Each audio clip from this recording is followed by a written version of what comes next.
All right, let's dive right into a question that still gets people really fired up online. After a massive, decisive military victory in 1971, why on earth didn't India just take back Pakistan-occupied Kashmir? I mean, just think about it. India held all of the cards. We're talking 93,000 Pakistani prisoners of war, an enemy military in absolute tatters, and all the momentum in the world. So why walk away from the table without POK? Let's unpack the really complex military and political chess game behind one of modern India's biggest decisions. Okay, so to really get this, we have to rewind to the perfect storm that was brewing back in early 1971. It was a crisis that just blew up with incredible speed, putting a brand new leader on a direct collision course with war. So Indira Gandhi has just won this massive election, but she barely had time to celebrate before, bam, she's facing this absolutely brutal military crackdown by Pakistan in its eastern wing. On March 25th, they launched something called Operation Searchlight. And the result of that? A staggering 10 million refugees pouring across the border into India. Now remember, the country was already running on the promise of Gribi Hatao, or remove poverty. An influx of this size created an economic and social crisis that was just unbearable. The pressure to do something was immense. So, Indira Gandhi, feeling all this pressure, she wanted to act immediately. But her army chief, the legendary Manekshaw, he basically hit the brakes. He knew that patience was their single greatest weapon, and a hasty war would be a one-way ticket to disaster. And Manekshaw did not mince words. He flat out refused the Prime Minister's request for an immediate war in April. He explained it would be a total strategic disaster and even offered to resign over it. The message was crystal clear. If you insist on war now, you're going to need a different general. And look, his reasoning was just rock-solid strategy. If you attack in April, you're fighting in the middle of the monsoon. Your tanks will get bogged down in mud. But even more critical than that, the Himalayan passes were wide open. That's like leaving the back door unlocked for China to just walk right in.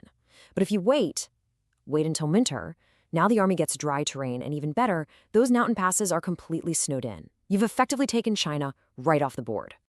So while the military was getting ready, Indira Gandhi was playing this incredible game of 4D chess on the world stage. She was a realist. She understood that in the Cold War, you just couldn't go it alone. You absolutely needed a superpower in your corner. And she really needed one, because the US administration under Nixon and Kissinger was completely hostile to India. They were firmly in Pakistan's camp. So what does she do? She secures a pact with the Soviet Union. This treaty was, for all intents and purposes, a security guarantee. It was like having a very big, very powerful older brother watching your back, telling the world, you touch India, you deal with me. So after 7 long months of meticulous military and diplomatic prep, the war finally kicks off. And funnily enough, it began on Pakistan's terms, when they launched a preemptive strike. But trust me, it was going to end decisively on India's. You see, Pakistan was hoping to replicate Israel's surprise attack from the 1967 war. They struck first on December 3rd. Big mistake. The Indian military was more than ready. The whole thing was over in just 13 days. 13! And it all culminated in that historic surrender of Pakistani forces in Dhaka. But this victory didn't come without a terrifying risk. The United States sent its nuclear-capable 7th Fleet into the Bay of Bengal to try and intimidate India. It was a massive show of force, but the Soviets, true to their treaty, immediately responded, sending their own fleet to shadow the Americans. For a moment, the entire world just held its breath. You had 2 superpowers staring each other down, right on India's doorstep, providing just enough of a shield for India to finish the job. So picture this. India has this decisive victory. It's helped create a new nation, Bangladesh. It's holding 93,000 prisoners of war. The world expected India to just walk into the negotiations and dictate every single term. But the reality of what happened at the Shimla summit? Well, it was a lot more complex. On the surface, yeah, India held all the aces. You've got the prisoners, you've got thousands of square kilometers of captured territory. Pakistan, led by a humiliated Zulfikar Ali Bhutto, seemed to have nothing. Except, and this is a huge except, they had the powerful backing of 2 superpowers, the United States and China. So here it is, the crucial question. Why couldn't this leverage be used for POK? Because the military and political realities of the 2 fronts were like night and day. In the East, India was helping a popular liberation movement. The terrain was flat, the world saw it as a humanitarian intervention. But in the West? Taking POK would have meant attacking fortified mountain positions against a dug-in enemy. There was no local support, and the world would have condemned it as pure aggression. The strategy that created Bangladesh was completely useless for annexing Kashmir. And behind the scenes, India was basically operating with invisible handcuffs on.